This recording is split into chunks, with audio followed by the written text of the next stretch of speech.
자, 175페이지. 이제 상업입지가 나와요. 상업입지. 상업입지에서는 이제 가장, 이제 시험에 나오는 것들은 계산 문제가 이제 제일 중요하고, 그 다음에 점포 유형과 입지, 그리고 이제, 상권이 유지되기 위한 조건, 요 정도 위주로 좀 볼 거예요.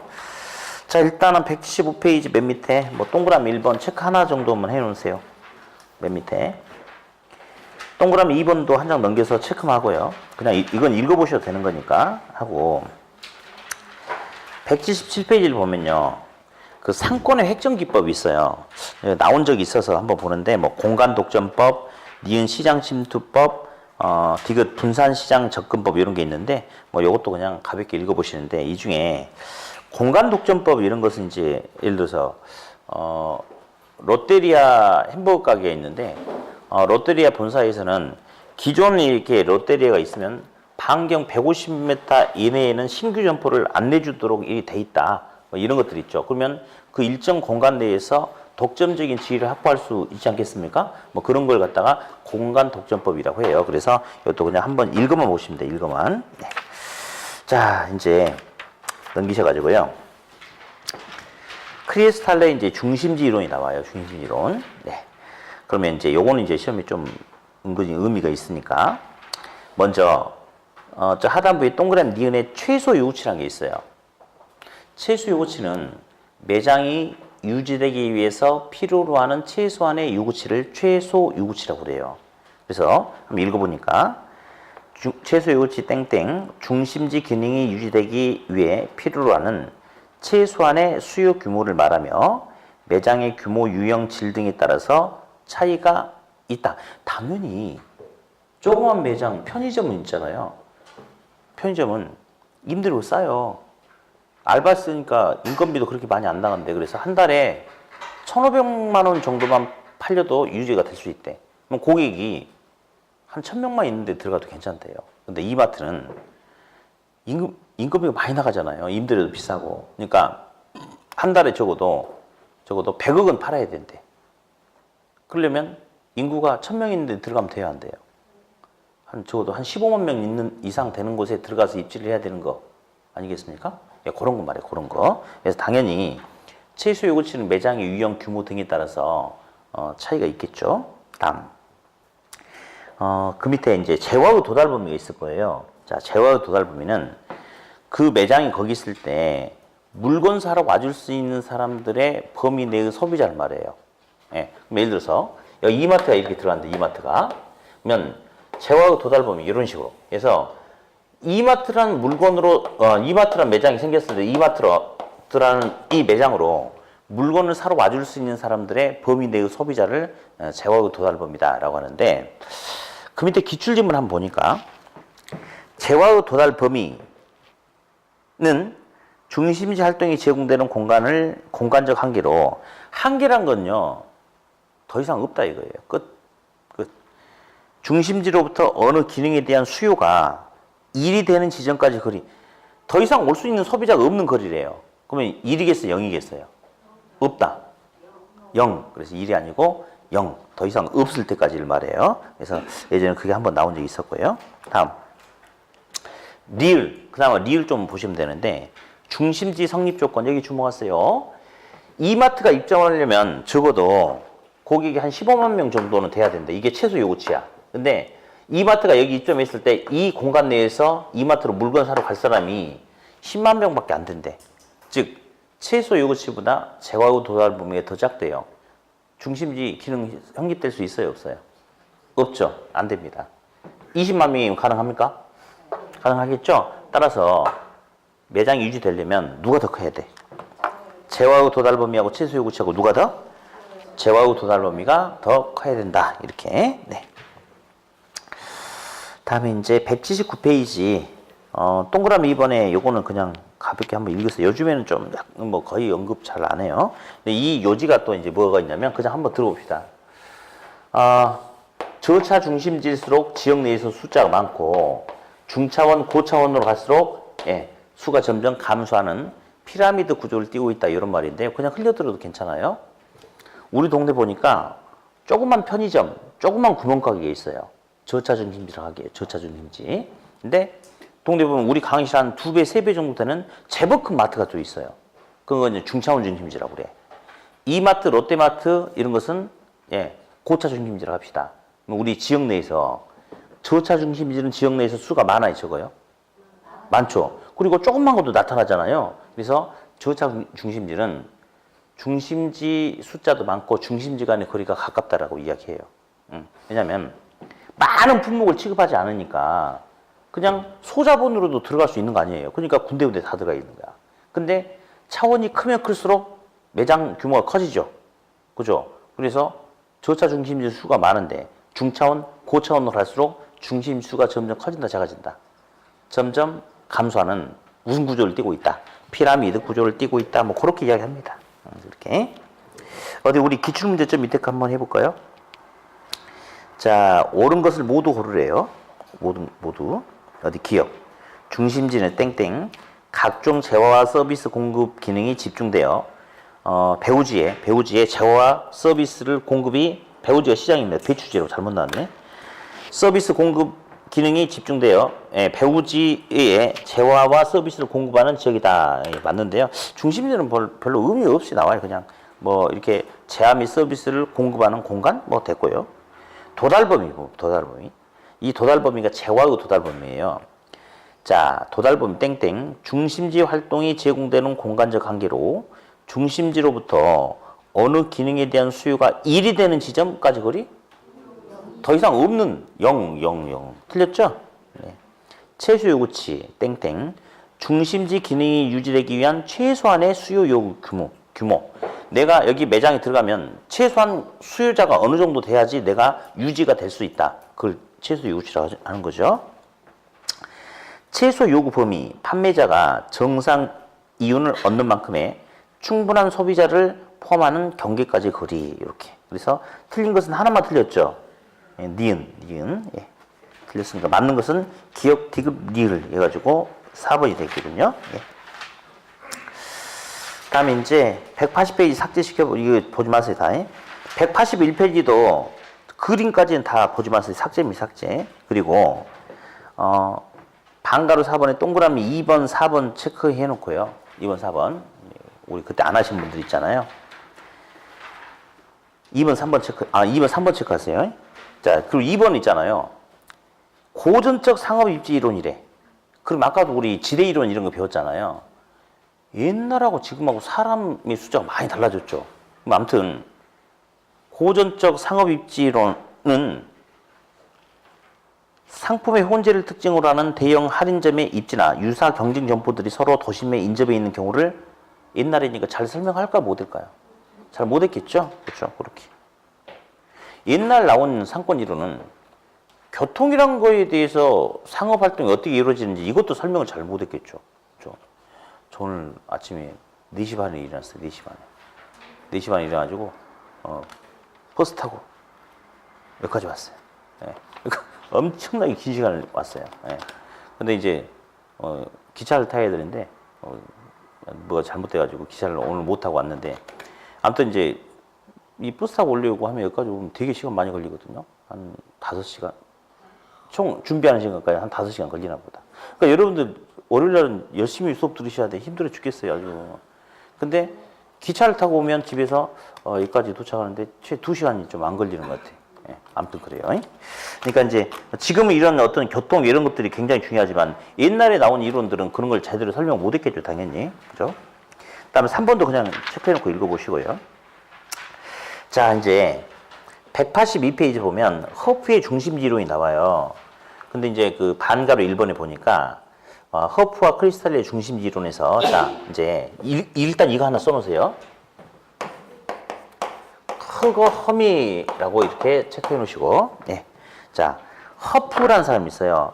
허프는 소비자의 구매 행태 등 미시적 관점. 크리스탈은 소비자의 분포 등 거시적 관점에서 중심지 이론을 전개했대요. 그러니까 이거는 바꿔서 낼 수 있어요. 이렇게 하자고 그랬죠. 크거 허미 시작. 크거 허미. 크리스탈은 큰 놈이니까 것이야. 그렇죠? 그리고 깜짝 놀랄 때는 우리 학원에서 앞으로 어떻게 놀리기로 했어요? 흠이 이렇게 놀래기로 했죠. 그러니까 허프는 미시야. 예? 크리스탈ler은 크다, 것이.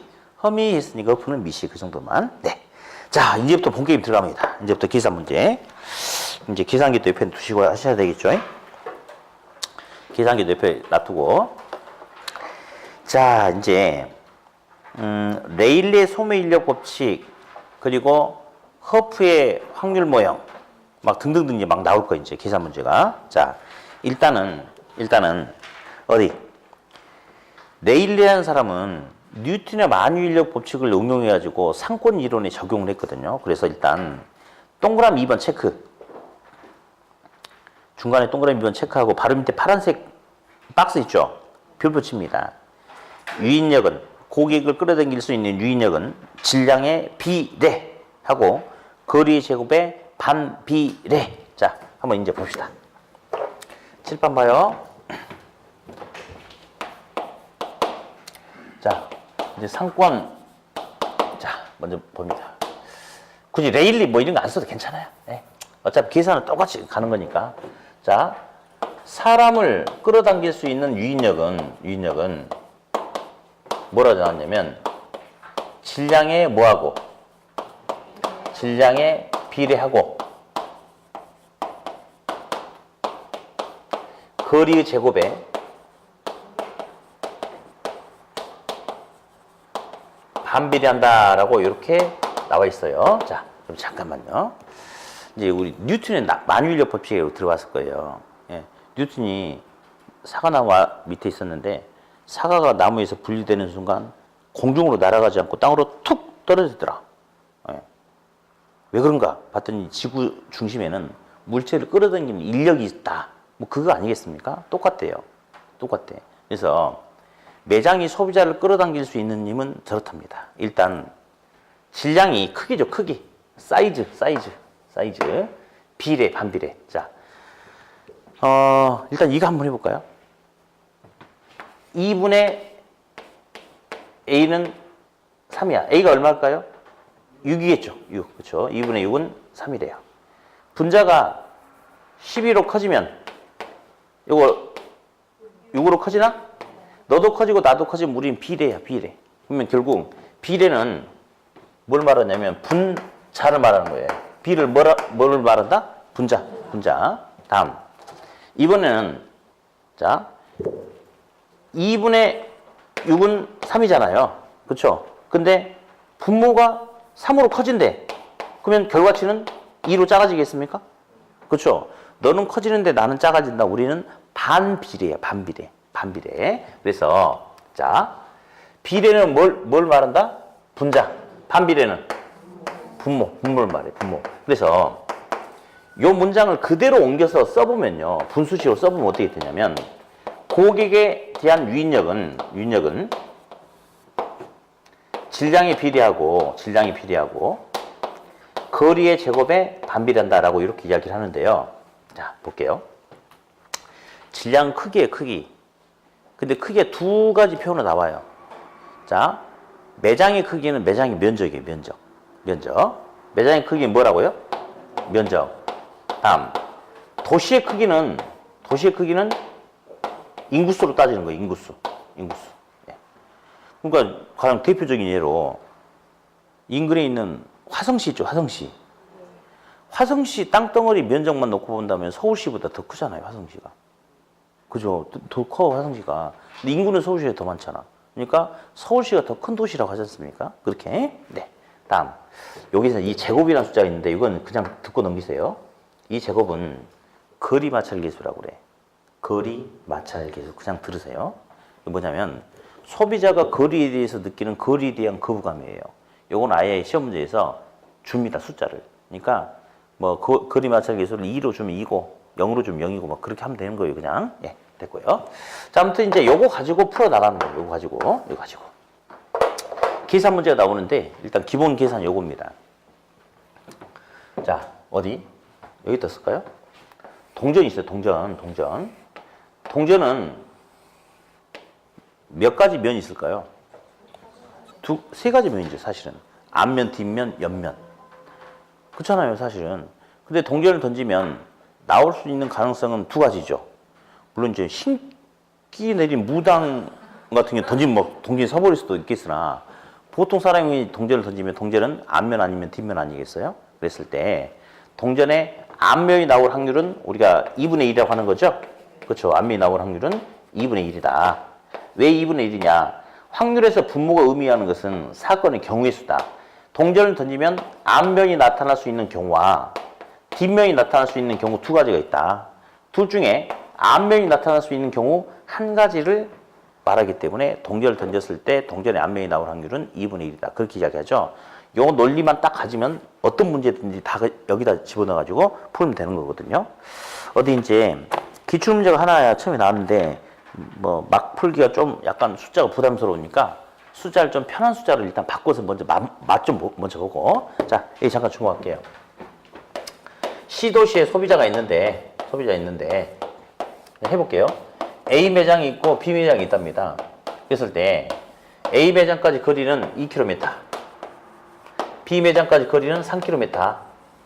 A 매장의 매장 면적은 4,000제곱미터, B 매장의 매장 면적은 9,000제곱미터다.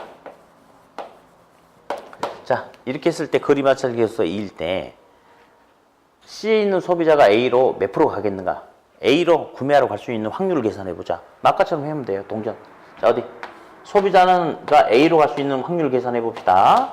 자, 소비자는 어디로 갈 수도 있고 A로 갈 수도 있고 또 어디로? B로 갈 수도 있고 그 중에 어디로? A. 끝났어요. 여기다 이제 A값, B값만 저걸 해주면 돼. 어디? 거리 제곱분의 실량. A는 거리 얼마? 2. 2의 제곱분 얼마? 4,000. 그럼 어디? 제곱이란 것은 그 숫자를 다시 그 숫자에 곱하라는 거니까 2 곱하기 2는 4죠? 그럼 4,000을 4로 나누면 얼마? 1,000. A값 1,000이에요. B 또 해볼까, B? B는 거리 얼마입니까? 3이죠. 3의 제곱분에 9,000이랍니다. 자, 3의 제곱은 얼마예요? 9. 9,000을 9로 나누면 1,000. 오이씨, 됐다. 그러면 A도 1,000, B도 1,000이니까 둘이 합치니까 얼마? 2,000이네? 맞죠? 그 중에 A는 1,000이니까 절반이구나, 절반. 0.5죠? 0.5는 몇 퍼센트? 50%. 그래서 소비자가 A로 물건 사러 갈 수 있는 확률은 50%다. 딱 그러면 돼요. 그죠? 자, 문제는 항상 똑같이 나와요. 단지 숫자만 좀 달라질 뿐이야. 숫자만. 예. 그러면 이제 어디? 요거 해볼게요. 183. 이것도 결국은 문제가 C도시에 있는 소비자가 A로 얼마로 가고 B로 얼마로 가느냐 그거 물어보는 거거든요. 예. 근데 이제 거리가 좀 다르네. 어휴, 뭐 10km, 20km네. 그러니까 이제 계산기를 하면 되는 거야. 다시 한번 그려볼게요. 볼게.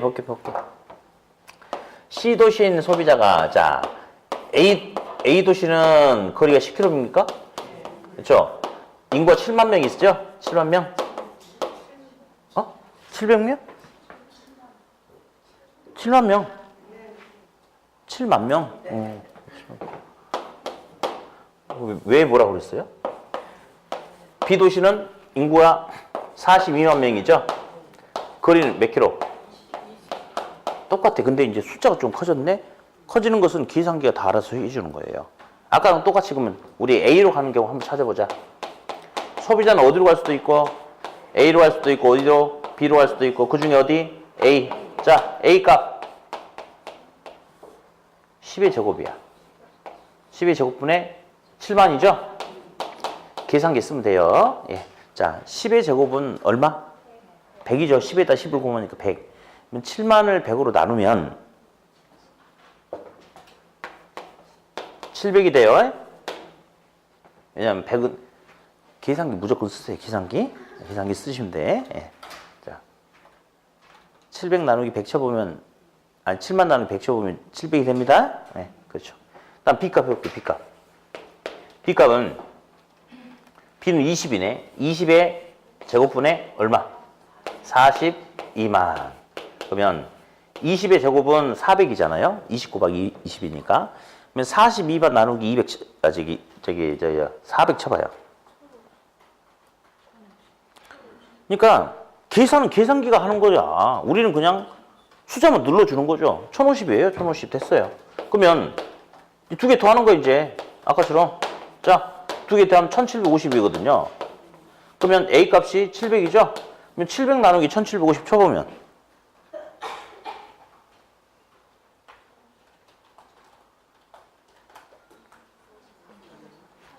0.3입니까? 40%. 그러면 당연히 A로 갈 확률이 40%면 B로 갈 확률은 몇 프로? 60% 끝. 아무 문제 없음. 단지 숫자가 좀 달라지지, 숫자는 계산기한테 하라고 하면 돼. 우리가 왜 숫자를? 우리 틀만 잡아주면 되지. 그죠? 자, 그럼 어디? 우리 똑같은 스타일의 문제니까 어디 이제 184페이지 잠깐 넘겨보세요, 이제.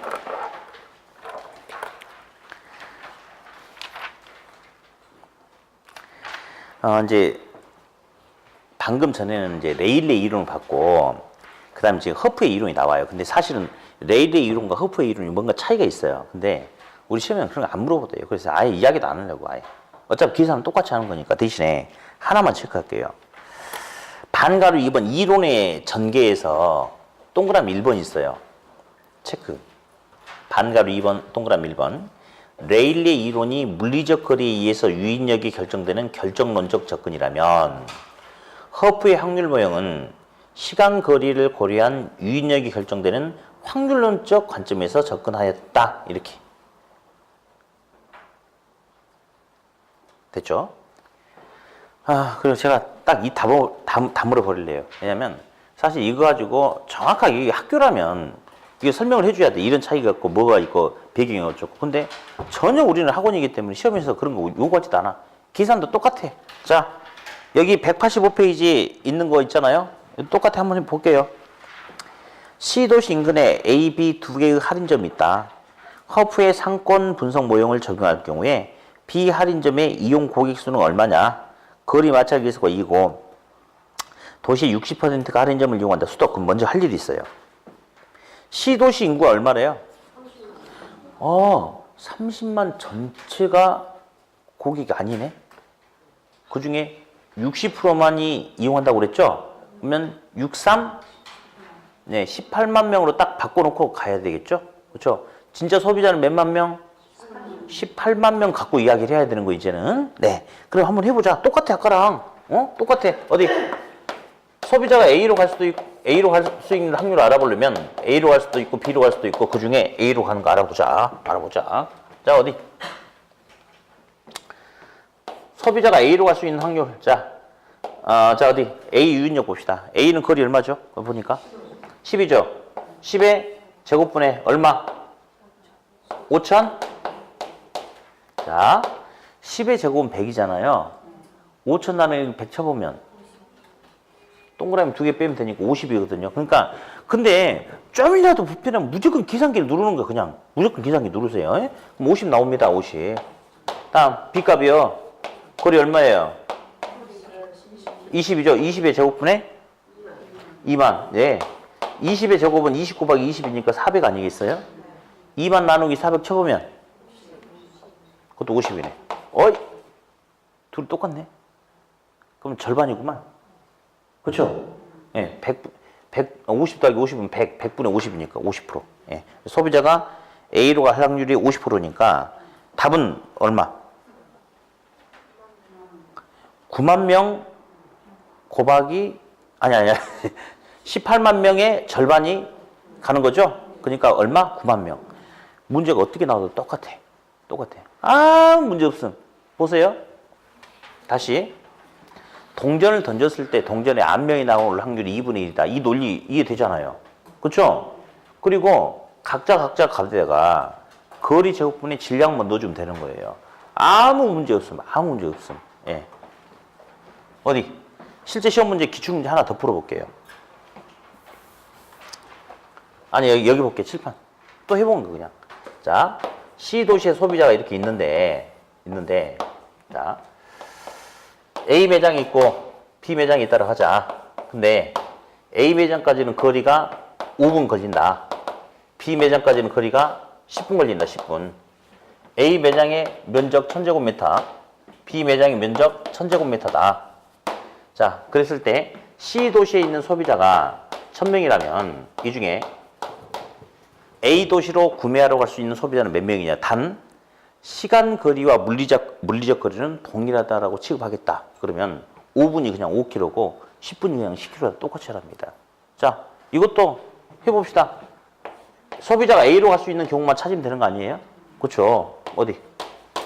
A값 해볼래, A값? A는 뭐야? 5의 제곱분에 1000. 그럼 5의 제곱 얼마? 25. 1000 나누기 25는? 40? 헷갈리면 무조건 계산기 쓰라고 그랬어요. 다음 B. B 10의 제곱분에 얼마? 1000이죠? 그쵸? 10의 제곱은 얼마지? 100이죠? 그러면 1000 나누기 100은? 10. 그럼 A값 40, B값 10. 합치니까 둘이 50이네? 전체 50이죠? 그중에 A는 얼마? 요거. 40이죠? 그럼 결국 몇 프로가 A로 가겠대? 5분의 4니까 80%가 A로 가겠대. 그러면 전체 소비자 1000명 중에 몇 명이? 800명이 A로 가고 나머지 200명이 어디로 가고? B로 가고. 문제는 항상 똑같아, 항상. 기출문제 전부 다 100% 똑같아요. 그러니까 이런 문제는 우리 조금만 신경 쓰면 잡아낼 수가 있어요. 아까 우리 1교시 때 1년 후에 뭐가 개발이 되면 얼마, 안 되면 얼마 이거 있죠? 그것도 참 좋은 문제예요. 왜 그러냐면 일단 제가 아주 쉽게 계산할 수 있는 방법을 알려줄 거니까 좋은 거고, 그렇고 좋은 게 또 뭐냐, 응용이고 이게 뭐 없어. 그냥 그대로 푸는 거예요. 요것도 응용이고 뭐가 없어요. 그냥 그대로 푸는 겁니다.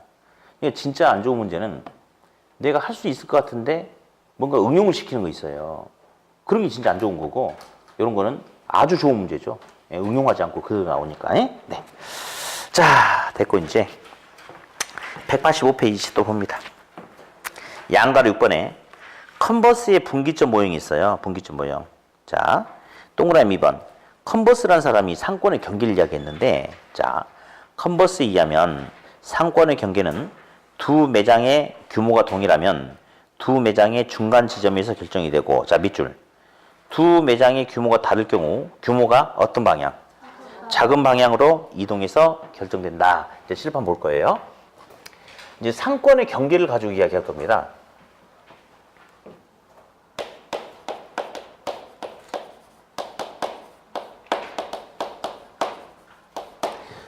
자, 여기 보세요. A 매장과 B 매장이 있어요. A 매장, B 매장이 있습니다. A 매장은 매장 면적이 1000제곱미터, B 매장도 매장 면적이 1000제곱미터. 그 매장 면적이 똑같다는 것은 동일한 제품 및 서비스를 취급한대요. 그러면 소비자가 봤을 때는 여기든 저기든 차이가 없다 이겁니다. 자, 그런데 딱 전체 거리가 뭐 4km 할게요. 그럼 딱 정중간이 2km가 되겠습니까? 맞죠? 그렇죠? 자, 그러면 이제 이 상태라면, 자, 이 상태에서 갑돌이 여기 살아. 그럼 갑돌 입장에서는 매장 자체만 놓고 본다면 거리 말고 A가 좋아, B가 좋아. 매장만 놓고 본다면 차이가 없어. 똑같죠? 그렇죠? 이왕이면 가까운 데 가지 않겠습니까? 어디로 갈 것 같아요? A로 가죠, 당연히. 그래서 두 매장이 똑같으면 상권의 경계는 A가 절반 먹고 B가 절반 먹고, 그래서 상권의 경계는 딱 정중앙에서 결정이 된다라고 그렇게 이야기를 해요. 예. 자, 그런데 만약에 B 매장 이번에 리모델링 해가지고 커졌대. 이렇게 4천으로 커졌대. 큰 매장이 됐대. 그러면 있잖아요. 이제는 A 매장과 B 매장이 달라요. A 매장은 맨날 분식점 떡볶이만 파는데 B 매장에는 아웃백 이런 게 들어가 있는 거야 이제. 그러니까 그렇게 되면 소비자가 갑돌이는 무조건 A로만 가는 게 아니고 경우에 따라서 B로 갈 수도 있겠습니까? 그러면 얘가 커지잖아요. 그러면 상권의 경계가 확장이 돼가지고 요렇게 커져버려. 이렇게 얘는 축소되고, 따라서 상권의 경계는 큰 쪽으로 이동한다, 작은 쪽으로 이동한다.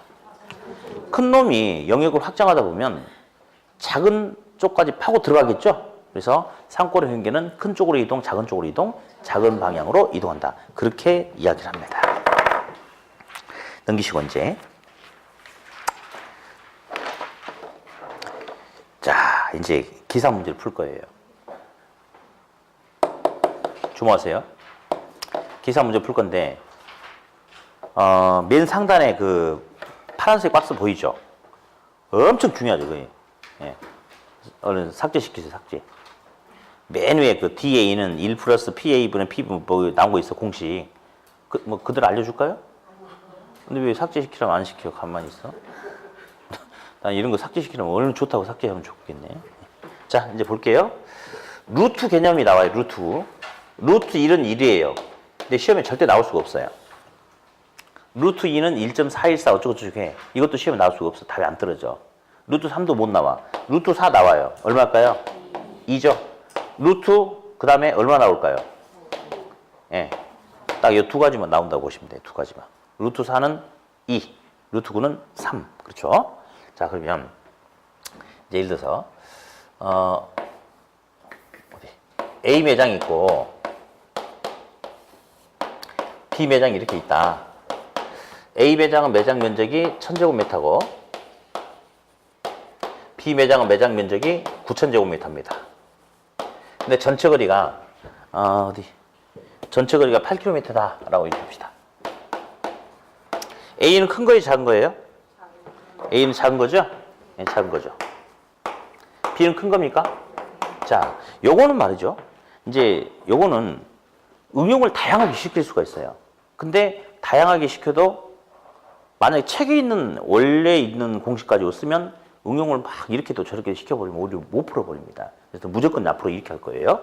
상권의 경계 나오면 무조건 1대 루트 할 거예요. 자, 따라서 해봐요. 상권의 경계는 뭐다? 1대 루트다. 루트. 예. 1이 작은 걸 기준으로 하는 거예요. 루트가 큰 걸 기준으로 합니다. 루트 안에는 다시 분모 분자가 들어가요. 분모 분자가. 분모는 작은 거, 밑에는 작은 거, 위에는 큰 거 이렇게 들어갑니다. 자, 이제 가볼게요. 그러면 어디? 1대 뭐라고? 1대 루트. 1000하고 9000하고 누가 작아? 그럼 분모가 1000 들어가야 돼. 1000. 위에는 큰 거 9000. 1000분의 9000이 얼마일까요? 9죠? 루트 9는 얼마? 3. 그래서 끝났어. 1대 3배야. 1대 3배. 그럼 볼래요? 전체 거리가 8km죠? 그러면 어디? 8km를 1대 3으로 나눠가지래. 그러면 1하고 3개를 나눠가지래. 그러면 총 몇 조각으로 쪼개겠대? 4조각으로. 그럼 나누기 4 해봐. 그러면 몇 킬로야? 2kg짜리가 2kg짜리 4조각이 만들어져야지 8이 되는 거 아니에요? 쪼갰죠? 이 2kg짜리를 갖다가 1, 3으로 나눠가지라는 거야. 그럼 작은 놈이 몇 개를 가지래? 1개. 그러니까 작은 놈은 기준으로 2kg래. 큰 걸 기준으로 3배, 나머지 3개 다 가져가래. 몇 킬로? 6kg. 그래서 작은 걸 기준으로 상권의 경계는 2kg고 큰 걸 기준으로 6kg다. 됐죠? 그냥 이렇게 계산하면 돼요. 얘는 무조건 이렇게. 책에 있는 공식대로 하지 말고. 만약에 책에 있는 공식대로 했을 때 살짝 뭔가 바꿔서 물어보면 어려운 문제가 돼버려요. 근데 지금 제가 알려주는 대로 1대 루트라면 그냥 뭘 꼬아서 물어보든지 아무 문제가 없어. 아무 문제가. 어디? 만약에 이렇게 또 물어본다면 자, 전체 거리 안 주고요. A로부터 상권의 경계는 2km다. 그랬을 때 B로부터 상권의 경계는 몇 킬로미터냐? 이걸 물어볼 수도 있어요.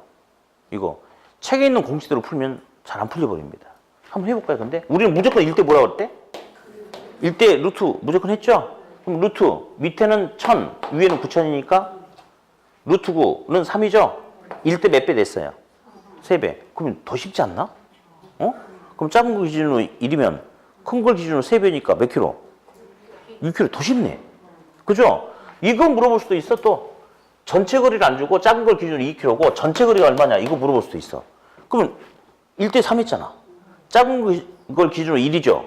그럼 큰 걸 기준으로 3배니까 얼마래? 6이지. 그럼 두 개 합치면 되잖아. 전체 얼마야 전체?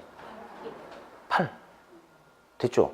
아무 문제가 없다고. 그러니까 요거는 오히려 원래 있던 공식을 쓰지 말고 처음부터 그냥 무조건 1대 루트 가지고 가면 아주 수월하게 끝낼 수 있어요. 다시 해볼게요.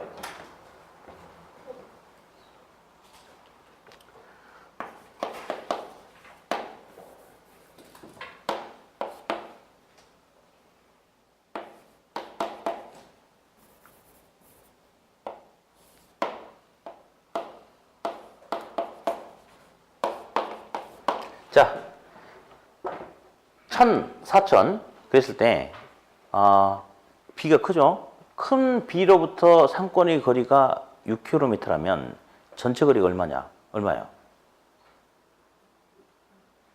에헤이, 무조건 1대 루트를 먼저 하고 해야지. 1대 루트 먼저 하면 끝나는데 뭘.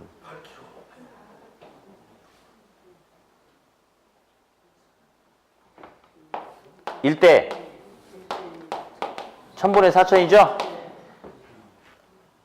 루트 4죠? 1대 몇 배? 2배. 자, 요것이 2배래. 그럼 이거는 절반이구만. 얼마? 3km죠? 전체 거리 얼마다? 9km. 이러면 되는 거죠, 이렇게. 이렇게. 그래서 아무튼 요거는 있잖아요. 1대 루트만 써먹으면 어떻게 문제를 꼬아내든지 금방 그냥 끝내버려요. 금방. 예. 이런 거 나중에 좀 고맙지 않나요? 고마워요? 안 고마운 것 같은데. 아무튼 이제 책이라든지 나중에 문제집 나와도 이제 책도 해설이 이게 기본서니까 기본서는 또 기본서에 맞게끔 해설이 나오는 거 아니겠어요? 근데 이렇게 풀지 마요. 무조건 뭐 해라? 1대 루트. 1은 큰 거, 작은 거. 1은 작은 거, 2는 루트는 큰 거. 1대 루트 그렇게 하면 됩니다. 네. 다음 이제 187 몇 개 봅시다. 이제 공간 균배 원리에 의한 점포 유형별 입지가 나와요. 네. 자, 이건 뭐 잠깐 놔뒀다가 할까요? 쉬었다가. 자, 잠깐만. 자, 이번 시간에 했던 거 좀 봅시다. 자, 여기 주목하세요. 이거 대단히 중요해요. 자, 소비자에 대한 유인력은 질량이 비례하고 거리 제곱에 반비례한다. 이렇게. 자, 그러면서 유인력은 거리 제곱분의, 그러니까 질량이 비례하고 이게 반비례니까 거리 제곱분의 질량. 그리고 동전을 던졌을 때 동전에 안 매인다고 확률은 2분의 1인데 확률에서 분모는 사건이 발생할 수 있는 경우의 수다. 그러니까 만약에 매장이 A, B가 있다 그러면 A로 갈 수도 있고 B로 갈 수도 있고. 자, 아직 시험에 안 나왔지만 매장이 3개가 나오면 어떻게 할 거야? 분모가 A, B, C 넣어주고 그 위에다가 A 넣어주면 되는 거고. 아무 문제가 없죠? 예, 그렇게.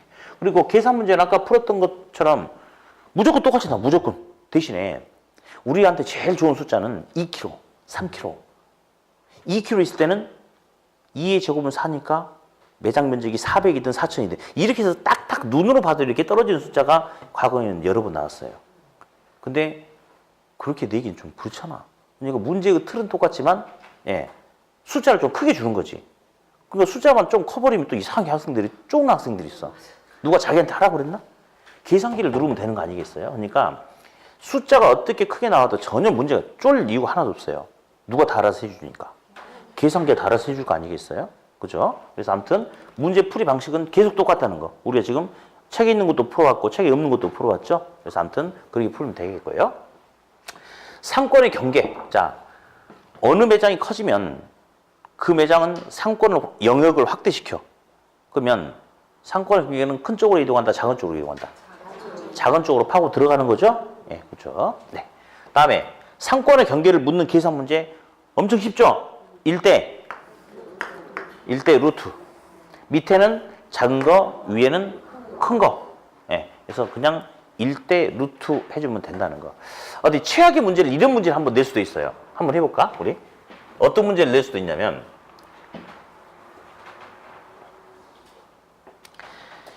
무조건 1대 루트만 하면 됩니다. A 매장이 1000제곱미터인데 A 매장 전체 거리가 9km다. 근데 A 매장으로부터 거리가 3km다.